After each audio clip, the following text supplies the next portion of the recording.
King of the Harem Heaven, Chapter 2. The farm wife was short and round-faced, slightly plump. She seemed fidgety and flustered as Ben Purnell's voice spurred silkily. Mary's face was expressionless as she stood beside her husband on the farmhouse porch. After 7 years of marriage, she knew exactly what was coming, and she was thoroughly conditioned to it. "And so, sister, we strive only to bring the light of the written word into the darkest corners of the countryside," Ben was saying. "We take no thought for tomorrow, but merely trust in Christian goodness and charity to provide our simple needs. A little food, shelter for the night, the Lord has never failed us." "You don't know how glad I am to see somebody," the woman was blushing slightly under the glow of the red-headed evangelist's eyes. "My man's off to show his team at the fair, off for the whole weekend, I guess. It gets mightily lonesome out this way." "Before the warmth of divine love, sister, the chill of loneliness vanishes instantly," Ben assured her. "We will pray together tonight, you and I, and when you feel the Spirit growing and swelling within you, all of your doubts and fears will vanish and your loneliness will melt away." A freckle-faced boy, perhaps 12 years old, stared suspiciously at Ben as he entered the parlor. "What kind of preacher are you?" he demanded. "A humble minister of God, son." Ben smiled and reached out to pat his head. "Simply a preacher of his written word." The boy ducked away. "You ain't the preacher from the regular church," he muttered stubbornly. "You hush now," his mother interceded. "You mind your manners." No, Ben reproved her mildly. "That's a fine little lad you have. Except you be converted and become as little children, you shall not enter the kingdom. Blessed are the..." The cooking smells from the kitchen caught his nostrils abruptly, broadening his smile and interrupting his train of thought completely, snapping his head to the sound like a hound striking a fresh trail. "Ah, yes," he finished vaguely, "blessed indeed." They sat down to a good meal, and Benjamin Franklin Purnell's flowing talk was interrupted by his eating. He wolfed his food intently and purposefully, pausing only from time to time to flatter their hostess of her culinary skill. The woman was happily watching him eat, scarcely touching her own food and talking rapidly now, as though a plug had come loose inside her. Her talk was mostly complaint and self-pity. Her isolation here in the middle of nowhere, how unfair it was for a girl who'd been raised in town and was used to better things. The never-ending drudgery of her life, her unappreciative and uncommunicative husband. Ben offered his sincere voiced sympathy from time to time between mouthfuls. Mary's head began nodding. They'd walked a great distance that day, and this was an old familiar scene she'd sat through 100 times.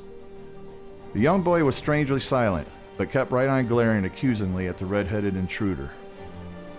They moved into the parlor after supper. Mary dozed off as Ben's voice droned on hypnotically, but their hostess hardly noticed her. The woman's attention was focused completely on this handsome young man who preached to her in tones that sounded almost as if he were making love, smoothly mixing Bible quotation with compliments that seemed even a little suggestive. "The little lad seems to have disappeared," Ben mentioned once. "Oh, he's off rambling somewhere," the farm wife said. "Off prowling the woods with that coon hound of his, most likely. He's just like his father. They're here to eat and to sleep, and that's about it. How many evenings I've been left here by myself? Why..."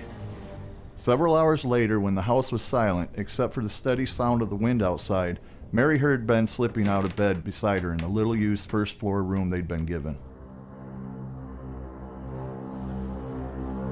"Where are you going?" she asked automatically.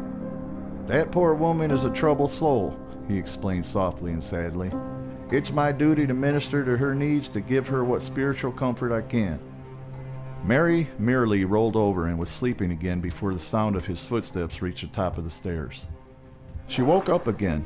A hound was baying loudly outside. Voices came from the side yard, along with the rattle and creak of a harness.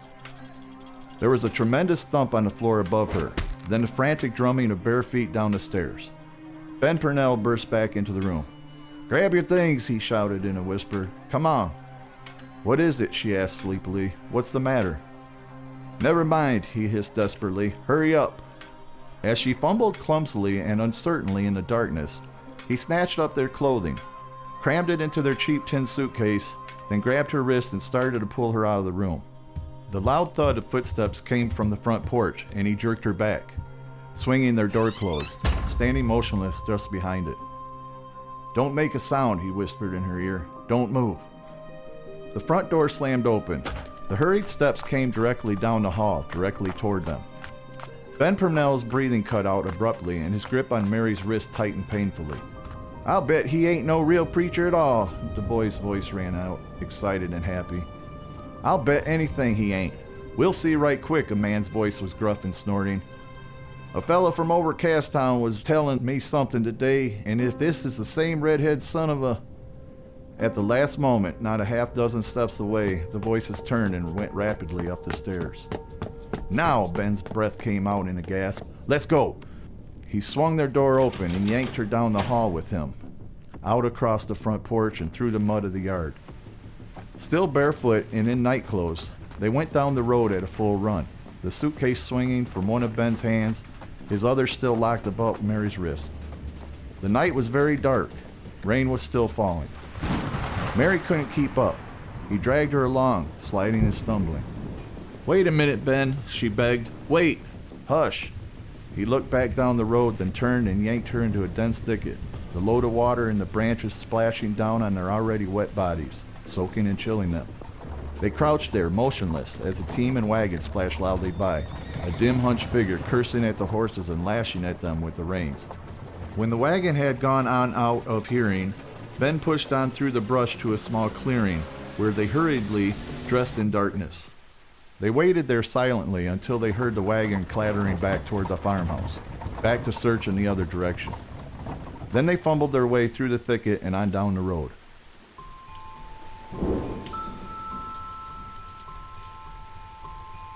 The rain was slackening now. The first light of dawn was just coming into the sky. "He wouldn't have understood at all," Ben mentioned. "From what that poor soul had to say, he wasn't an understanding man." "Ben," Mary complained hesitantly, "I can't do like this much longer." "We do only what the Lord has willed we do," he reminded her. The cold impatience of his voice contrasted strongly with the warm, sympathetic tone he used on their hostess the night before. "But I'm going." Held back for weeks now, she finally choked it out. "I'm going to have a baby." He stood silent for a long time. In the early dimness, she couldn't see his face. "It's all right, isn't it, Ben?" she begged fearfully. "Tell me it's all right." "We must never question what the Lord sends our way," he finally answered. His voice was dull and toneless. They kept on traveling, working the little Ohio towns near the Indiana border now. But winter was coming on, and Mary's time was growing steadily nearer. Ben had to face up to the future. He could abandon her, as he'd done Angelina, or he could begin providing, at least for a time, a little more of a home than the one-night stops at farmhouses. There is no reason for supposing that any degree of human affection entered into the choice he made, for there is simply no evidence that Ben Purnell, at any time throughout his entire life, ever felt affection for anybody but Ben Purnell. More likely, he merely realized that Mary had become a valuable asset, adding a degree of respectability to the role he'd assumed. Besides, Ben was a man who didn't care to run the risk of sleeping alone very many nights, and wives as broad-minded as this one were hard to come by. At any rate, he finally gritted his teeth and went across the state line into Richmond to look for a job. 26 years old at the time, this was a completely new experience for him. He turned on all of his charm and outdid himself with sincerity in an attempt to find employment that didn't involve work, but nowhere were women doing the hiring. He ended up as a common laborer in a broom factory. Found a cheap furnished flat and eventually paid a midwife to see Mary through her time. But after the baby was born, a girl they named Hetty, Ben Purnell decided to stay on in Richmond. His restlessness was momentarily forgotten. He discovered a new interest now. He'd become extremely fascinated by the teachings and history of a strange cult of religious fanatics who called themselves Israelites.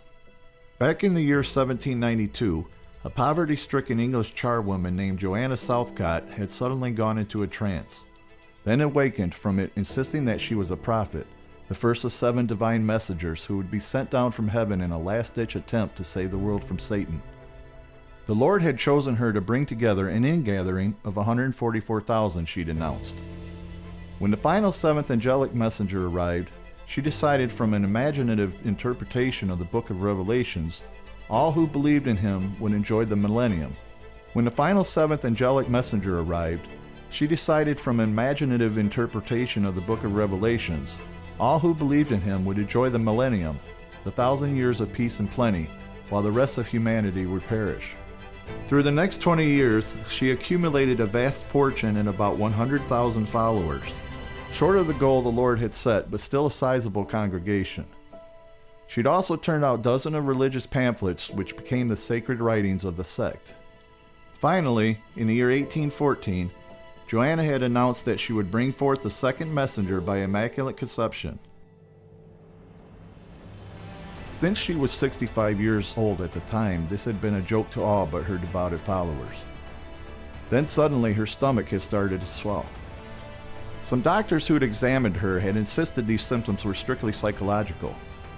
Others had asserted she was really pregnant, and this medical debate had been carried on vigorously in the pages of the London Times. The Israelites had joyfully prepared for the arrival of the Messiah they called Shiloh, even having a solid gold cradle built.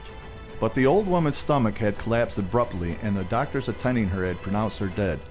She died trying. Quite naturally, in the years that followed, others had made use of the same path to power and riches, proclaiming themselves divine messengers and keeping the Israelite cult alive.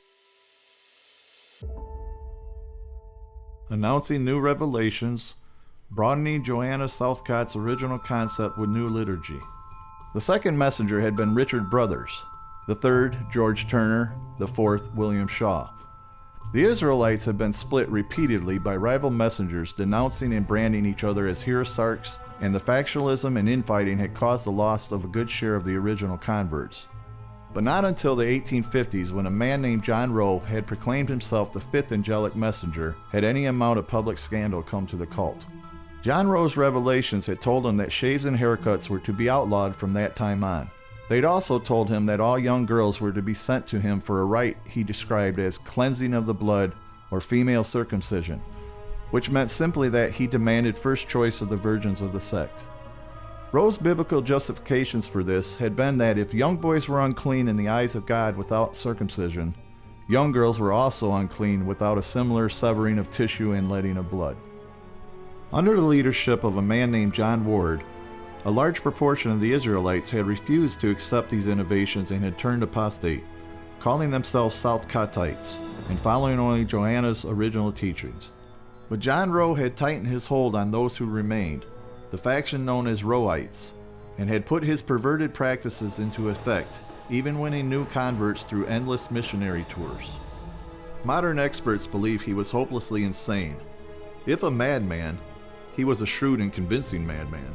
But as a result of his leadership, the long-haired bearded Rowites had been driven out of England by public indignation and mob violence, migrating in large numbers to Australia, Canada, and the north-central United States. Living in Australia, John Rowe had received a revelation that the millennium would begin in 1863. When he'd abruptly passed away early in February of that year, his loyal followers had been overjoyed, taking this as a sign that he was merely repeating the pattern of the last days of Christ, that he would soon be returning from the dead to lead them into their 1,000 years of reward. But the Beardies, as the Australians called them, had waited in vain, both for the resurrection and the millennium. Some years later, when the Israelites had tired of waiting for Rowe to come back, an Australian sailor named James White had proclaimed himself the sixth messenger, changing his name to James Jezreel. Then shall the children of Judah and the children of Israel be gathered together, for great shall be the day of Jezreel. Hosea 1:11. He'd ruled the cult until early in the 1880s. His main contribution to Israelite history had been writing and publishing of a book entitled The Flying Roll, a book specifically designed to be circulated among outsiders in the hope of making converts out of them. The book had been pretty much of a failure. Few converts had been won. In fact, the sect had steadily lost members until less than 1,000 people, scattered across 3 continents, still clung to the old faith. From the time of its appearance, the bearded cultists who'd attempted to peddle it from door to door had been popularly known as flying rollers. Not to be confused with holy rollers or Pentecostals, nor should this strange cult be regarded as any offshoot of Judaism, because they called themselves Israelites, The cultists were often referred to by outsiders of the regions where they settled as a bunch of Jews. They were not Jewish. With a very few exceptions, their background lay in the smaller, more emotional sects of Christian Protestantism. By the late 1880s, the flying rollers were breathlessly awaiting the coming of the final seventh angelic messenger, the Messiah, who would lead them into the millennium, their 1,000 years of reward, during which they would have the pleasure of watching the rest of humanity perish. The century-long record of scandal delighted Ben Purnell. Here was a religion that seemed to be tailored to order for him. Eagerly, he read and reread the Flying Roll and all the other sacred pamphlets and writings the handful of long-haired, bearded cultists living in Richmond could obtain for him. "This is the true faith," he explained to Mary. "Everything else is nothing more than blasphemy in the eyes of the Lord. This is the path we must follow." She didn't question him. Ben's real plan, of course, was to proclaim himself the seventh messenger, to create and enjoy the same kind of personal heaven John Rowe had known. But first, he had to win the confidence and trust of the cultists, to make himself well enough known so that when the time came for his attempt to take over, his claim would sound reasonable and be accepted. Ben gave up his career as a broom maker and worked feverishly, devoting every minute of his time to his new scheme. Knocking on half the doors in town with copies of the Flying Roll under his arm, letting his red gold hair grow longer and the beginnings of a beard come onto his face, preaching constantly to win new converts. "The millennium is close at hand," he shouted on every street corner in Richmond. "Whosoever is not found written in the book of life shall be cast into the lake of fire. Are you ready, brothers and sisters? Is your name there on the roll to be called by the Master?" Before long, Ben Purnell was the accepted leader of the local group of cultists. Gradually, he began making a name for himself among the flying rollers of other Indiana and Ohio towns.